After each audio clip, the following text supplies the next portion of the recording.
That's our lone audience. We have to clap for you. Good afternoon, everyone. A huge honor to be part of the DESG symposium at Diabetes India, and I cannot thank Dr. Banshi Sabu and team for this wonderful opportunity. So, DSME for pre-diabetes to prevent progression, and this couldn't have come at a better time. We just were part of this sort of historic paper from India, published in the Diabetes Research and Clinical Practice 2025. And very, very thrilled because this is indeed a call to action for clinicians in the Southeast Asian region on primary prevention of diabetes in people with pre-diabetes. And this consensus actually evokes an urgent need for smart, organized, collective solutions to address the crisis of prediabetes burden, because that's got going into diabetes, the most dreaded non communicable disease of our times. So, yes, without, I think, batting an eyelid, we all know these numbers and the staggering numbers of not just pre-diabetes but also obesity, and both feeding collectively into diabetes is really, really, evoking an urgent call to take the necessary action and intervene. So, this entire concept of pre-diabetes, which is nothing but an identifiable stage of glucose dysregulation characterized by plasma glucose levels that are not exactly in the diabetes range, but also not in the normal range, somewhere in the middle. This concept emerged as early as 1970s, and because of the better understanding of the pathophysiology of diabetes, and then in 1979, the National Diabetes Data Group, they used the term pre-diabetes to actually include the impaired glucose tolerance, uh, which was finely defined, and also the impaired fasting glucose that came in later. And then the last one to be included was HbA1c as a diagnostic term for pre-diabetes as well. The economic burden of diabetes is extremely high. As opposed to somebody without diabetes, the cost of every illness, every hospitalization is at least 2.6 times greater, which means that the burden of the complications, etc. We really need to take this very, very seriously. And we do have data, and this is a landmark trial which none of us can forget, the National Diabetes Prevention Program, where lifestyle intervention aimed at 5 to 7% of weight loss through healthy eating and exercise of up to 150 minutes per week. Over 5 years, there was a dramatic decrease or reduction in the progression to diabetes. 58% reduction with lifestyle, 31% by metformin. And these interventions were able to delay type 2 diabetes by almost 4 years, and also were associated with a reduction in cardiovascular disease. Definitely, lifestyle interventions proved to be more effective than metformin. And this was offered at the Providence Community Wellness, clearly telling us that this can be done in a primary care setting and be done in an organized manner.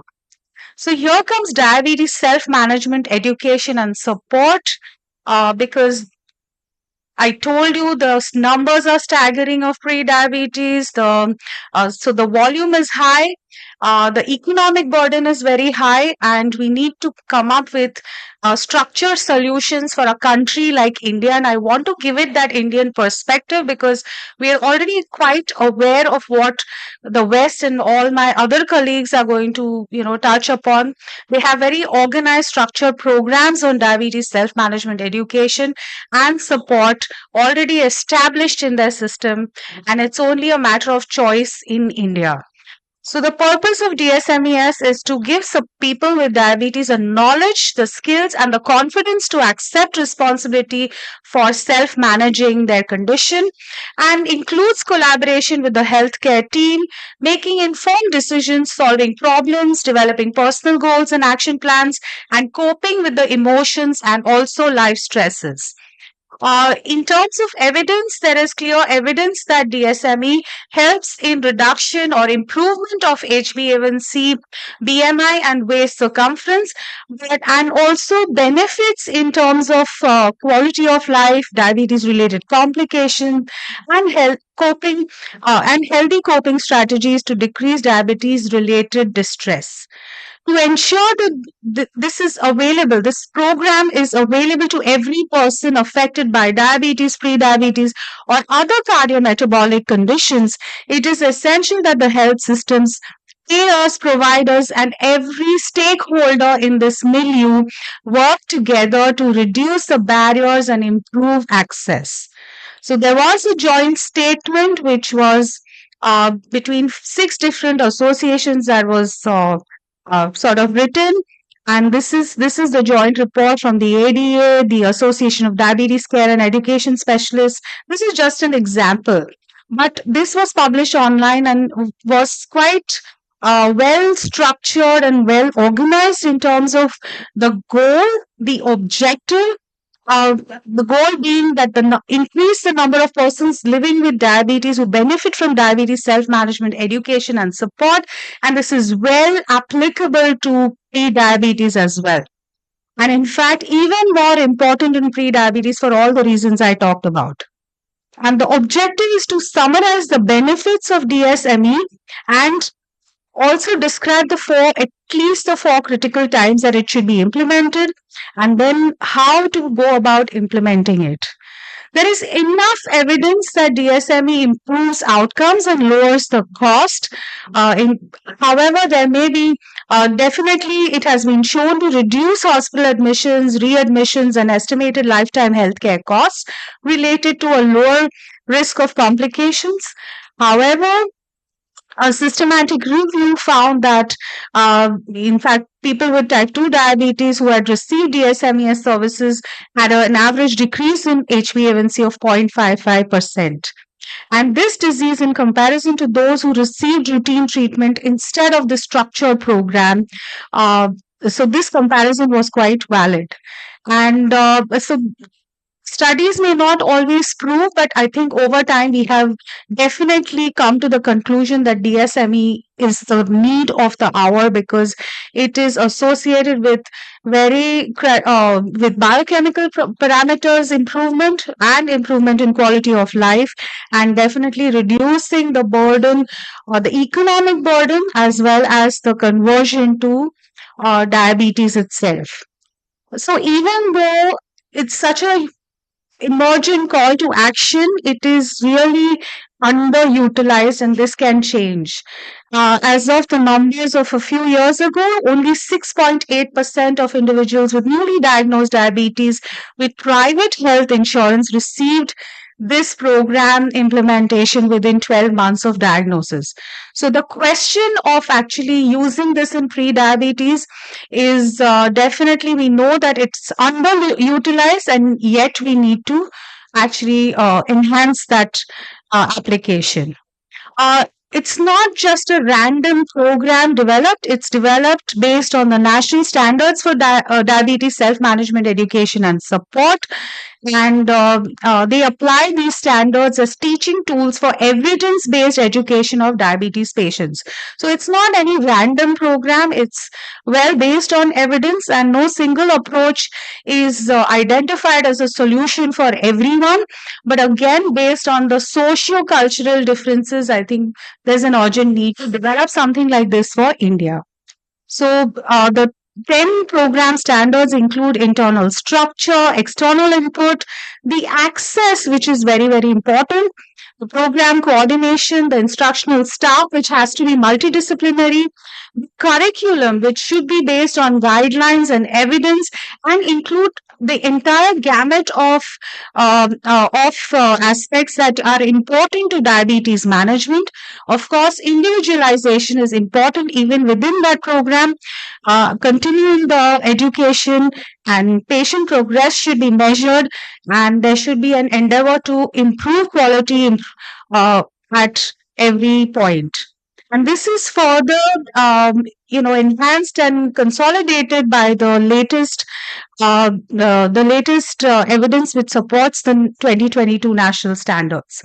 Components are the usual aspects of healthy eating, physical activity, glucose monitoring, medication management, problem solving skills, coping mechanisms, reducing risks. And with this, we expect that, or we anticipate that the patients will learn to use this knowledge, skills, and tools and build that confidence and self reliance to actually get garner support also, and be more confident in managing their own diabetes. So, dietary strategies, again, there are a whole lot of aspects to this, but we know that it has to be given in a very structured manner again, and very specifically to the patients who are trying to reverse pre-diabetes from progressing or prevent it from progressing to diabetes. Exercise, again, we know that exercise is a prescription now, and it's not really a random, yes, stay physically active and exercise every day. It's not a random advice that you give your patients, it's a prescription. Monitoring blood glucose has to be emphasized as much. We have newer modalities like the continuous glucose monitoring systems, and again, these need to be used effectively. Based on the BMI, the age, and situation of and the glycemic control in the patients, metformin still remains the first line of therapy for pre-diabetes. It's approved in India for pre-diabetes. But we also have newer agents like the GLP receptor agonists, which help in weight reduction and can be incorporated in a DSME structure. Other important aspects include the stress management, cognitive behavioral therapy, and also the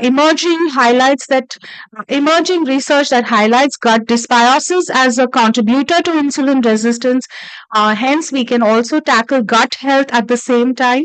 And socio-cultural factors and socio-political factors like the sugar tax and other creating an environment that is friendly to weight loss or not pro-obesogenic environment. So all that can be achieved with community support, where there is programs like the YMCA Diabetes Prevention Program, the National Diabetes Prevention Program, local health workshops. All can be, can be incorporated, or we can use these to further our goals. Again, it has to be a multidisciplinary team, or at least different people or different experts sort of having a buy-in in how the program is developed, like nutritionists, diabetes educators, nurses, and also doctors. And we should talk about success stories, and today lived experiences are very important to feed into DSME. Technology and artificial intelligence have their own application in DSMES, and digital health tools like the CGMs, AI-powered nutrition apps, and telehealth have definitely shown to improve patient engagement and adherence to DSME programs. There are mobile apps for diet tracking, wearable fitness trackers, telemedicine for virtual consultations. So all these can be used effectively to develop a DSME program. And we can also, we are learning about AI and its applications in this, but I think this is a great tool for pre-diabetes to prevent progression. Again, role of technology, definite role in weight reduction, BMI reduction, and waist circumference. However, certain studies have shown that even CV risk was improved at 4 months, is not was not seen to be consistent at 12 months. So again, there may be varying evidence, but definitely technology assisted programs are endorsed even by large agencies like the CDC, the Diabetes Prevention Recognition Program, and we can also learn from that. So again, if DSMEs were a pill, would you prescribe it? That's the question we come to. In terms of efficacy, hypoglycemia risk, weight, side effects, cost, psychosocial benefits, all that if we compare, DSMES and medical nutrition therapy uh, with DSMES is probably better than metformin as opposed to just metformin alone. And a very formal way we can learn from the West that this is a prescription for DSMEs because they have a separate group sort of coming in and doing the work, but all of us have private practices or government based. We need to develop this team within our setting to implement this. And uh, several sort of steps have been taken to improve referrals to diabetes self management education in medically underserved adults. I showed you that almost just 6.8% of the practices are employing this, which is such a sad thing because we know today it's one of the best tools that we have to make our patients more self reliant. So again, I come back to the paper that now there is an absolute need to evolve culturally sensitive, limited resource based, but telehealth based, digitally driven DSME solutions for the Indian soil. And we have lots to learn from the structured programs that that my esteemed colleagues will be talking about. And we can actually learn lessons from there and implement them. So diabetes is complex. Pre-diabetes feeds into it. There's an urgent need to intervene, and we can do so with DSME. It's a very, very proven and a smart solution using newer technology and AI-driven mechanisms also can be used for preventing the conversion to diabetes. Thank you very much.